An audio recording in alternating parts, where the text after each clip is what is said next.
नमस्कार. Readers R leaders या online book क्लबमध्ये तुमच्या सगळ्यांचं स्वागत आहे.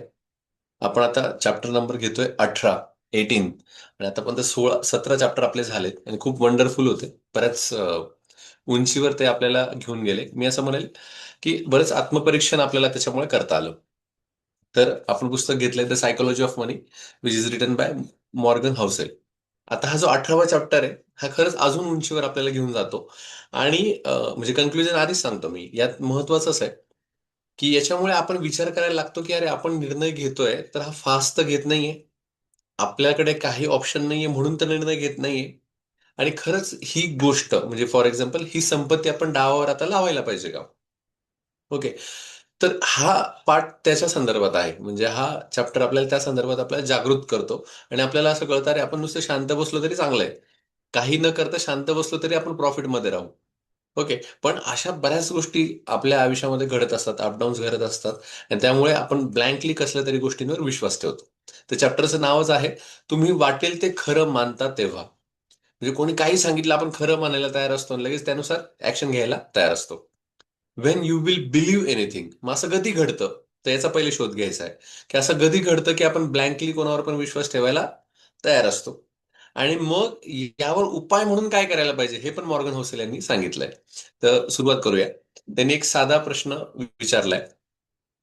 गरज खूप मोठी असली आणि आपल्या हातात नियंत्रण कमी असलं की आपण कुठल्याही गोष्टीवर विश्वास का ठेवतो? असा सिंपल प्रश्न विचारलाय बघा. एक मिनिट, फक्त एकच मिनिटं मला द्या. विंडो ऑन राहिली, आवाज येतोय.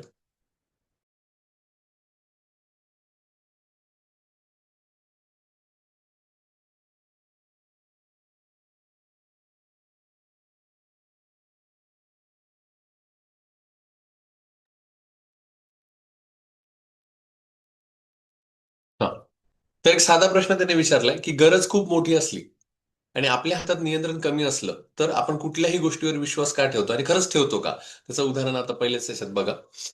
तर इथं हजाजी म्हणून एक आहे, अली हजाजी. तर ऍक्च्युली त्यांची गोष्ट पुढे येते पण मी ते आता सांगून देतो की यांचा मुलगा आजारी असतो. आणि हे बिचाऱ्यांची परिस्थिती गरीब असते. आता मुलगा खूप आजारी असल्यामुळे, ताप असल्यामुळे तो ताप काही जात नसतो. आणि ह्या सगळ्या गोष्टींमुळे काय होतं की ते खूप त्रस्त होऊन जातात. आणि मग काय करता येईल याचा विचार ते करत असतात. मग त्यांच्या लक्षात येतं की एका ठिकाणी असं सांगितलंय की कोळसा गरम करून छातीवर लावायचा. ओके. आणि तो कोळसा कोळसा त्यांनी दिलेला असतो त्यांच्या कोणीतरी. तो जर छातीला लावला लहान मुलाच्या तर तो मुलगा बरा होतो.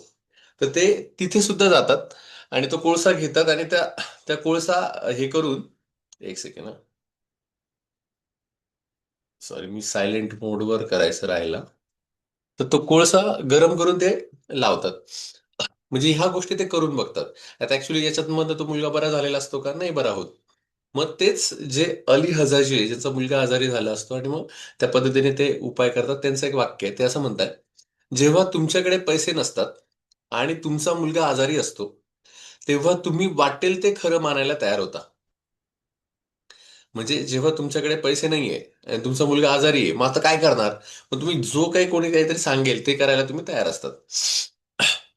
या प्रकरणाचं शीर्षक याच वाक्यातनं आपल्याला समजलं असेल की गरज जितकी मोठी, हातात नियंत्रण जितकं कमी, तितकी माणसं कुठल्याही गोष्टीवर विश्वास ठेवायला तयार होतात. मग ती दुखणं बरं करणारी अंधश्रद्धा असो किंवा गुंतवणुकीत झटपट श्रीमंत करणारी टीप असो, या प्रकरणात आपण पाहणार आहोत की हीच प्रवृत्ती आपल्या पैशाच्या निर्णयाला कशी घातक ठरू शकते. म्हणजे प्रत्येक वेळेस हे योग्य ठरेलच असं नाही ना. आणि प्रत्येक वेळेस हे चुकीचं ठरेल असं पण नाही. पण मोस्ट ऑफ द टाइम म्हणजे 90% टाइम हे चुकीचंच ठरतं. ओके. आता 90% म्हणजे 10% मी बाजूला का काढले? कारण फॉर एक्झाम्पल तुम्हाला सांगतो, समजा कधी अम, समजा खेळता खेळता कोणाचा पाय मुरगळला. ओके. तर गावाकडे काही असे लोक असतात की जे हाडवैद्य असतात की ते ते चोळून आपण दुरुस्त करून टाकतात. म्हणजे हार्डली त्याला 50 ते 100 रुपये खर्च येतो. ओके. पण जर एखाद्याची खूप चांगली कॅपॅसिटी पैसे खर्च करण्याची. ओके. आणि त्याला समजा तुम्ही हे उपाय सांगितले, अरे बाबा तो माणूस आहे तो दुरुस्त करून देतो पटकन. तो तर त्याच्यावर विश्वास नाही ठेवणार. तो म्हणेल नाही मी डॉक्टरकडेच जाईल. मग तो डॉक्टरकडे जातो. मग डॉक्टर ते स्कॅन करतो, सगळं करतो. मग फ्रॅक्चरचं ते प्लॅस्टर ऑफ पॅरिस बसवतो. काय ते आणि त्याच्यामध्ये त्याचे 3 महिने 4 महिने जातात आणि मग तो बरा होतो. आणि हाच जर उपाय त्याने इथे केला असता तर तिथे ते एका दिवसात फरक पडला असता, पण ते त्याच्यावर विश्वास ठेवत नाही. मग कोण ठेवतं? समजा एखाद्या वेळेस पैसे कमी आहे, ओके, आणि आपल्याला पटकन पण दुरुस्त व्हायचं आणि आता पैसे नाहीच आहे, आता जे काय ते त्यामुळे चला पटकन करून बघू. मग तो बघतो, मग त्यात फरक पडण्याचे चान्सेस पण असतात. आणि मोस्ट ऑफ द टाइम, म्हणजे हा तर ऑथेंटिकच सांगितलं मी तुम्हाला, पण बऱ्याच ठिकाणी नसतात पण. मग पैशाच्या बाबतीमध्ये हे तर खरं होतच नाही. म्हणजे जवळजवळ 90% वरती हे खरं होत नाही, की एखाद्याने टिप दिली आणि ते खरं झालं. जसं करोनाच्या काळामधली ती गोष्ट तुम्हाला आठवते, एक ऍप आलं होतं, इव्हन मी सुद्धा त्याचा बळी पडलो होतो. तर त्या ऍपमध्ये असं सांगितलं होतं की ते ऍप इन्स्टॉल करायचं आणि संध्याकाळी 8:30 वाजता का 8 वाजता तुम्हाला टीप येईल त्याच्यावर. टीप येईल म्हणजे काय जातं की तुम्ही ऍसेस ती कंपनी घेते तुमचा, म्हणजे ऍप आपण डाउनलोड केलंय.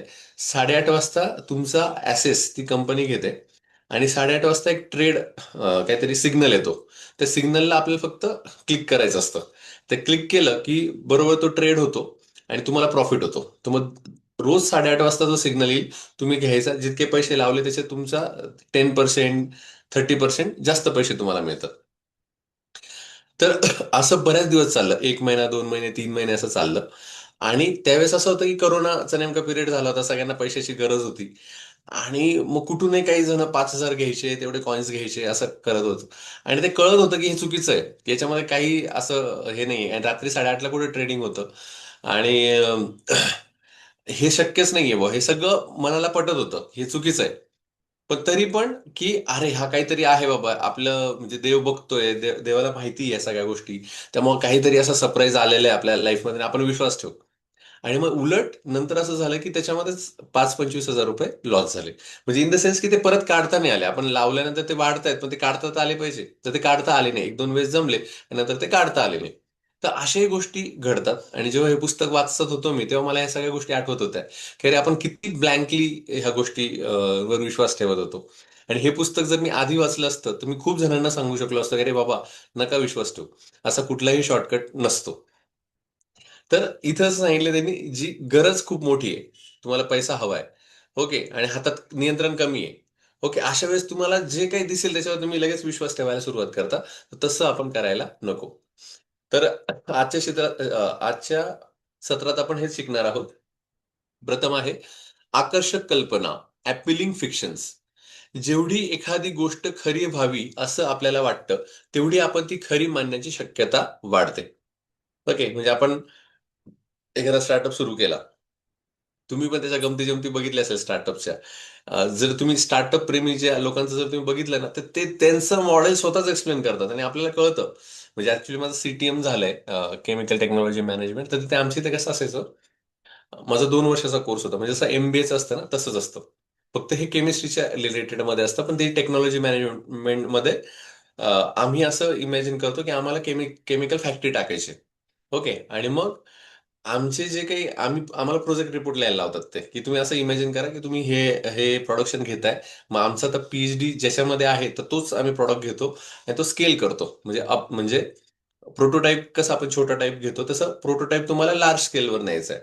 मग त्यासाठी वर्कर किती लागतील, फॅक्टरीची जागा किती लागेल, बरं जागा मग तुम्ही किती रेंटनी घ्याल, ओके, मग रॉ मटेरियल कुठून आणाल, हे सगळं डिटेल्स डिटेल्स, म्हणजे एकदम ऍक्च्युअल तुम्ही इंडस्ट्री टाकताय असं ते मानायचं असतं. आणि हे आमचा पॅनल असतो. आता पॅनलमध्ये पण साधे लोक नसतात, ते भारी लोक असतात. म्हणजे जसं स्नेहगल सर म्हणून, त्यांचा 5,000 करोडचा टर्नओव्हरच आहे. ओके, ते आम्हाला शिकवायला होते. नंतर काझी सर म्हणून, जे वारलेत आता, पण ते शिकवायला होते. आता हे मोठे मोठे लोक असतात, तर प्रत्येकाला एक मेंटर दिलेला असतो. आणि आम्हाला तो जो पूर्ण आम्ही जे काही तयार केलंय प्रोजेक्ट रिपोर्ट, तो त्यांच्यासमोर मांडायचा असतो. आणि मग मांडल्यानंतर आम्ही खूप हसलेलो आहे का, कारण की आम्ही जेव्हा तो प्रोजेक्ट मांडतो आणि आम्ही खूप कॉन्फिडन्स असतो, अरे इतकं आपण मेहनत केली आहे, इतकं छान आहे, सगळ्या गोष्टी चांगल्या आहेत, आता एकदम आपण बिलियनियरच होणार. आणि ही आपली कल्पना. आणि आमच्याकडे चान्सेस असे असायचे की आमची समजा एखादी आयडिया चांगली असेल, तर तिथे रिलायन्स इंडस्ट्री, तुम्हाला माहिती असेल, आयसीटीला टायप आहे. अं, मुकेश अंबानी तिथून पास आउट आहेत. तर तीही तिथे पण जाऊ शकते, असं असायचं. आणि मग जेव्हा आम्ही ती पिच करायचो, आणि त्यानंतर ते जे परीक्षक असायचे, ते प्रश्न असे विचारायचे, की त्यातनं आम्हाला कळायचं की how can we can't consider the such simple things. की अरे मी असं रँक कसं काय कन्सिडर केलं. मग तेव्हा आम्हाला आमच्या चुका कळायच्या. अरे किती चुका केल्यात आम्ही आम्ही काय ठरवतोय, आम्ही आमचीच कथा निर्माण केली. हे असं होईल तसं होईल तसं होईल. प्रत्यक्षात तसं नसतंच. ओके, मग बेसिक थिंग्स आपल्याला त्यातनं कळतात. इथे पण त्याने तेच सांगितलं की आपल्या ज्या कल्पना आहेत त्या आपल्या बऱ्याच असतात आणि आपण ती कथा निर्माण करतो. पण ऍक्च्युअल त्याचा विचारच नाही करत की ऍक्च्युअली हे कशा पद्धतीने रन होतंय. अजून पुढे आपण त्याविषयी बोलणार आहोत. जेवढी एखादी गोष्ट खरी व्हावी असं आपल्याला वाटतं, तेवढी आपण ती खरी मानण्याची शक्यता वाढते. म्हणजे मला वाटतंय ना हा प्रोजेक्ट रन होईल, तर मग मी अशा कथा निर्माण करतो की हा ही रनच होणार आहे. मग आपणच आपल्या कथा निर्माण केलेल्या असतात. दुसरं म्हटलंय अपूर्ण ज्ञान आणि पूर्ण कथा. आपल्याला जगाबद्दल फार कमी माहीत असतं, तरी आपण स्वतःशीच एक ठाम पूर्ण कथा तयार करतो. मी मी आता जे सांगितलं ना तुम्हाला, मी माझ्या प्रोजेक्ट रिपोर्टविषयी अशा कथा तयार केल्या, की असं वाटलं की आता हे म्हणजे जगात कोणीच एवढा विचार केला नसेल, अशा कथा तयार झाल्या. आणि ज्ञान खरं अपूर्ण. कारण कथा तयार करायला मी माझ्या मनाने करतोय, पण actually I am not comparing with the knowledge of world. Okay, इथे मॉर्गन हौसेलला तोच पॉईंट सांगायचा की तुम्ही बाहेर पण कल्पना समजून घ्या, बाकीच्यांनी काय प्रोजेक्ट केले ते समजून घ्या, नीड समजून घ्या. ओके, आणि मग तुम्ही त्या गोष्टी तुम्ही इम्प्लिमेंट करा. पण आपण तसं नाही करत. आपल्याला आयडिया आली की आपण ती आपल्या पद्धतीने रंगवतो. त्यामुळे मी म्हटलं ना, ज्यांचे स्टार्टअप आहेत ना, ते जेव्हा सांगायला लागतात ना, त्यांची एनर्जी एकदम वेगळ्या लेवलला असते. आणि त्यांना असं वाटतं आता झालं बस सगळं, काही नाही आता आपण एकदम बरोबर आहे. पण ते तसं नसतं. तर पहिल्या याच्यामध्ये त्यांनी अजून थोडं डिटेलमध्ये सांगितलंय. ते म्हणतात, जेव्हा तुम्ही हुशार असता, उपाय शोधण्याची तुमची इच्छा असते, पण त्याच वेळी तुमचं नियंत्रण मर्यादित असतं आणि पणाला खूप मोठं काहीतरी लागलेलं असतं, तेव्हा आकर्षक कल्पना जन्म घेते. म्हणजे मला काहीतरी करायचंय, पण हातात तर काहीच नाहीये. मग काय करायचं? जसं म्हणतात ना, की need is a mother of invention. तसं इन्व्हेन्शन आपण करतो काहीतरी, मोठी कल्पना. मग त्यात त्यांनी असं म्हटलंय, काहीतरी खरं व्हावं असं मनापासून वाटतं, पण आपल्याकडे नियंत्रण नसतं. म्हणजे पैसा नसतो किंवा ती सिस्टीम नसते त्यासाठी कार्य करण्यासाठी. आणि मोठे पण लागलेले असते म्हणाल, की हे काही जरी म्हटलं तरी ही आपल्या कल्पना सत्यातच उतरवायची. ओके, आणि असं आपण ठरवलंच असं सत्यात उतरवायची. मग आपण विचार करतो यार आपल्याकडे तर फायनान्शियल सपोर्ट नाही, आपल्याकडे सिस्टीम नाहीये. मग त्यामध्ये आपल्याला एखादा एजंट येतो आणि तो एजंट सांगतो की अरे तुम्ही एक काम करा, असं असं करा, आणि हे तुम्ही जर केलं तर तुमच्या बरोबर ह्या टार्गेट पर्यंत तुम्ही जाऊ शकाल. आणि मग आपल्याला तो जो एजंट आहे असं वाटतं की देवानेच आता पाठवलाय आणि त्यांनी बरोबर एक गाईड केलेलं आहे. मग तो पण त्याचे काही चार्जेस घेतो. ओके, आणि चार्जेस घेतल्यानंतर आपण त्याच्यात चालायला लागतोय. नंतर आपल्याला कळत अरे याचा काही उपयोग नाहीये आणि आपण फसले जातो. इवन हे आमच्या बाबतीत पण झालंय. म्हणजे आमचा जो स्टार्टअप होता त्या स्टार्टअपसाठी डाटा लागतो. ओके, आता हा डाटा इझिली म्हणजे खूप जास्त नाही पण कमी याच्यामध्ये पण तुम्हाला मिळू शकतो. थोडंसं तुम्ही जर हातपाय हलवले तर एक 5,000च्या आत मिळू शकतो. पण आम्हाला तो लवकर हवा होता. आम्हाला सगळ्या गोष्टी समजून घ्यायच्या होत्या. तर एकाने लिटरली तो तो डाटा आम्हाला ₹18,000 दिला. ओके, आणि त्याच्याच दुसऱ्या तिसऱ्या दिवशी आम्हाला कळलं अरे हा तर डाटा तर आपल्याला ₹1,000 पण मिळाला असता. द थिंक इज दॅट की तुमच्या कल्पना खूप मोठ्या असतात आणि तुम्हाला तुमच्या कथा पण तुम्ही ठरवलेल्या असतात आणि सगळं डावावर लावलेलं असतं आणि तुम्हाला पटकन ते अचीव्ह करायचं असतं. त्यामुळे एखादा जर कोणी काही म्हटलं तर आपण लगेच त्याच्यावर ब्लँकली विश्वास ठेवतो आणि लगेच पैसा गमवून बसतो. आणि असंच होतं की ते सक्सेसचा रेशो खूप कमी आहे असं मॉर्गन हौसेल यांनी सांगितलंय. या तीनही गोष्टी एकत्र आल्या की माणूस वाटेल ते खरं मानायला तयार होतो. हेच या प्रकरणाचं ह्याच चॅप्टरचं शीर्षक आहे. नंतर म्हटलंय, एक गोष्ट त्यांनी सांगितली की 100 वर्षाच्या आजीचा सर्वात आनंदी दिवस. एक आजी होती. तर तिला म्हटलं की तुझा आवडता दिवस कोणता बाई आयुष्यामधला. तर ती म्हटली की 1918 सालचा. आणि 1918 म्हणजे 11 नोव्हेंबर 1918 सालचा. का? तर ती आजी म्हणे की ह्या दिवशी पहिलं महायुद्ध संपलं म्हणे. आणि आता इतकी शांतता होणार आहे की म्हणे आता परत आयुष्यामध्ये परत युद्धच होणार नाही. आता हे तिने ठरवलं, पण आता खरंच युद्ध होणार नव्हतं का? लगेच 21 वर्षानंतर युद्ध झालंच. पण तिला असं विचारण्यात आलं की बघ आता काय तुझा आवडता कुठला दिवस आहे, तर तिने हा सांगितला. आणि तिने असं भाकीत केलं किंवा तिने असं ऍझ्युम केलं की आता हे परत घडणार नाहीये बुवा. एवढं घातक एवढं डेंजरस युद्ध झालं की आता आयुष्यात परत घडणार नाहीये.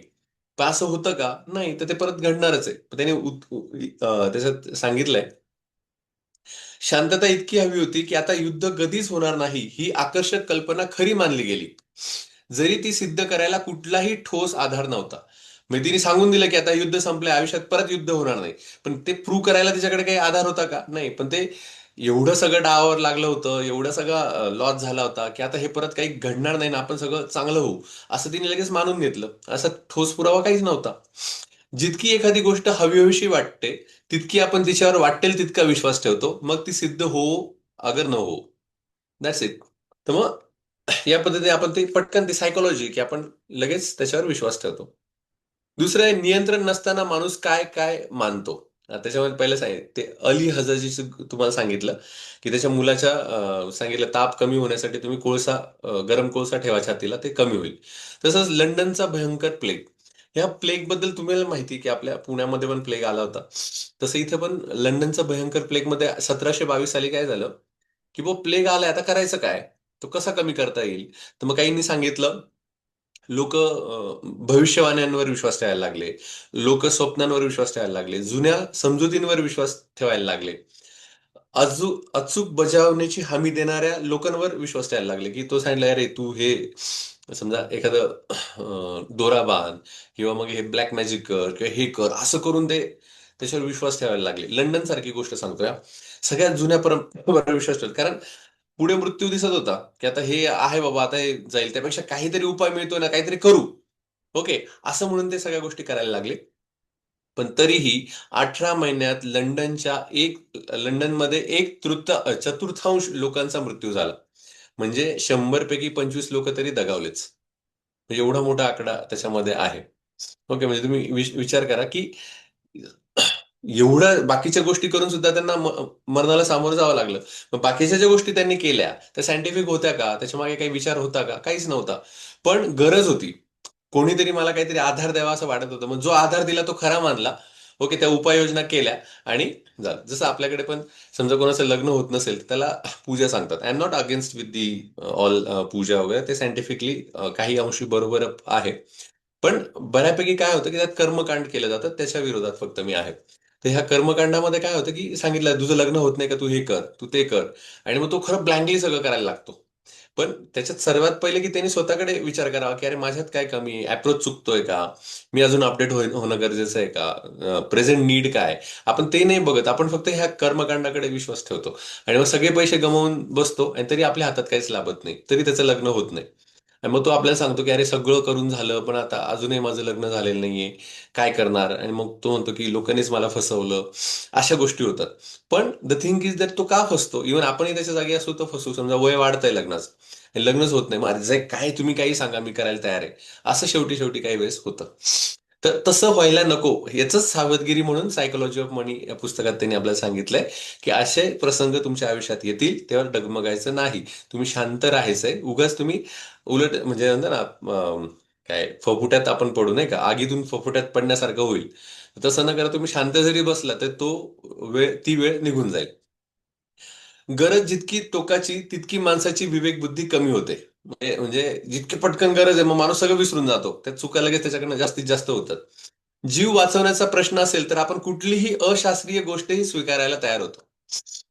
हे तर तुम्हाला आता नाशिकचं माहिती, प्रकरण माहिती खरा त्यांचं. त्याच्यामध्ये पण हाच प्रकार झालाय की कुठली तरी गरज असते, ती दाखवली जाते, आणि त्याच्यानुसार आपल्याला वाटतं की आता हाच मसीहा आहे, याच्याकडनंच ती सगळी गरज आपली पूर्ण होईल, आणि माझ्या आयुष्यातले प्रॉब्लेम दूर होतील, माझ्या आयुष्यामध्ये सगळ्या चांगल्या गोष्टी येतील. मग आपण काही न विचार करता एखाद्या बंधुभावावर विश्वास ठेवून देतो. ओके, आणि आपल्यालाच वाटतं की हा आता सगळं होईल, पण ते चुकीचं असतं. ही सिंपल गोष्ट इथे सांगितलेली आहे. आणि हेच पैशाच्या बाबतीत तर अतिशय डेंजर आहे. जेव्हा पैसे नसतात आणि मुलगा आजारी असतो, तेव्हा तुम्हाला जे वाटतं तेव्हा तुम्ही वाटेल ते खरं मानता.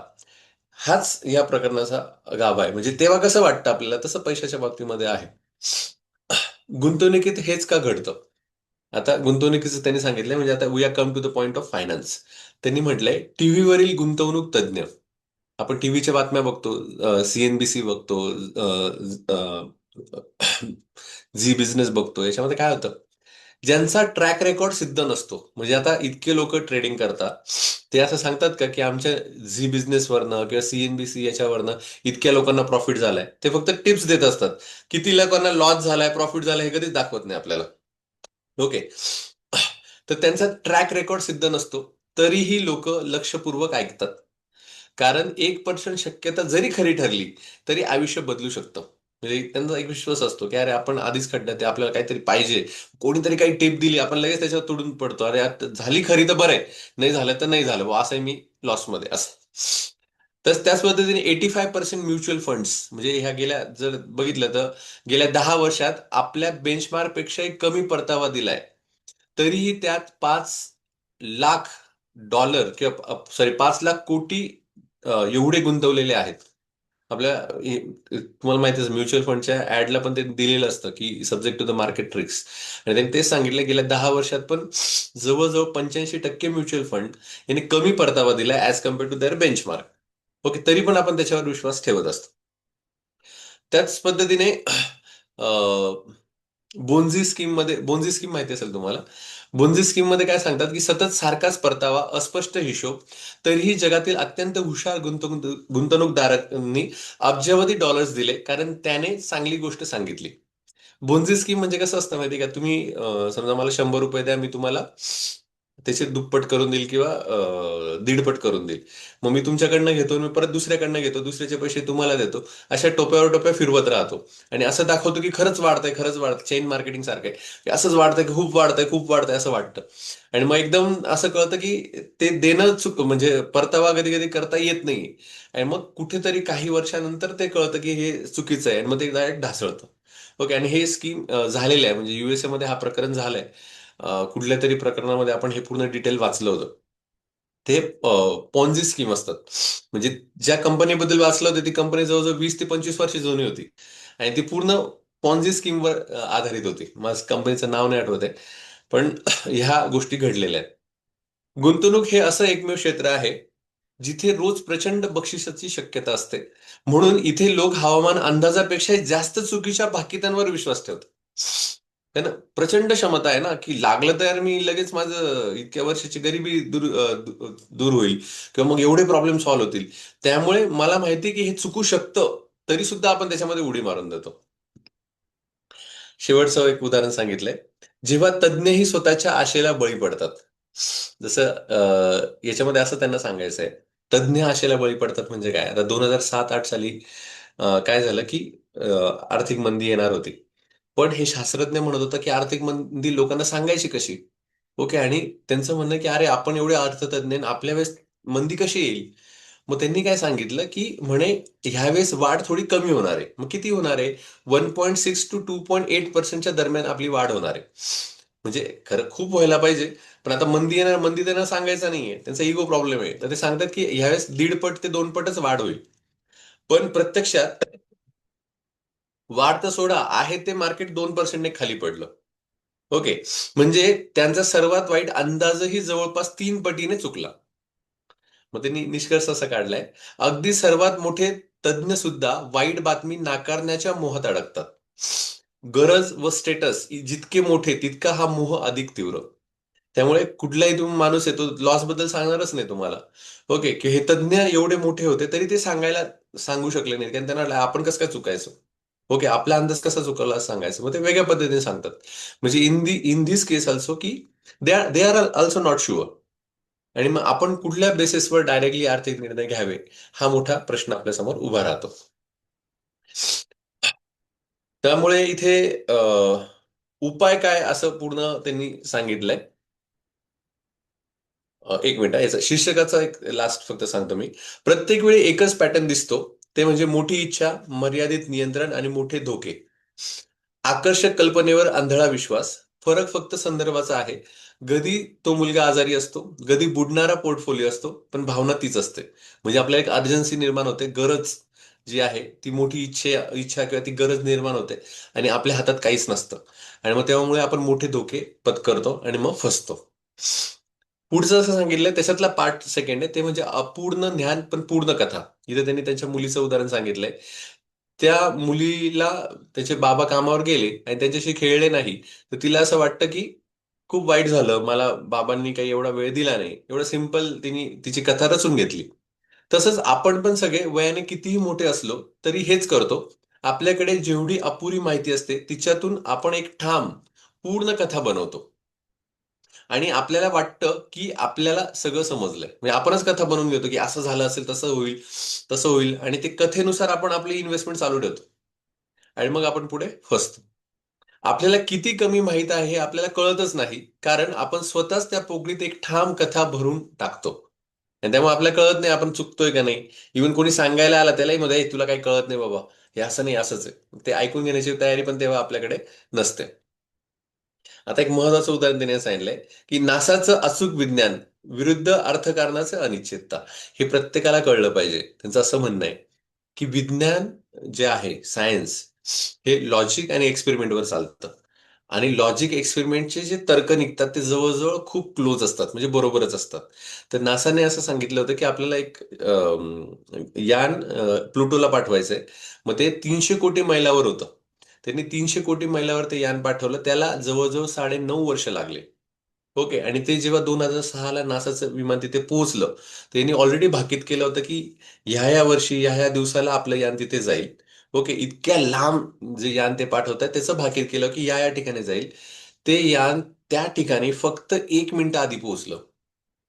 काय अॅक्युरेसी, म्हणजे त्यांनी सांगितलं की 99.9999% अॅक्युरेसी.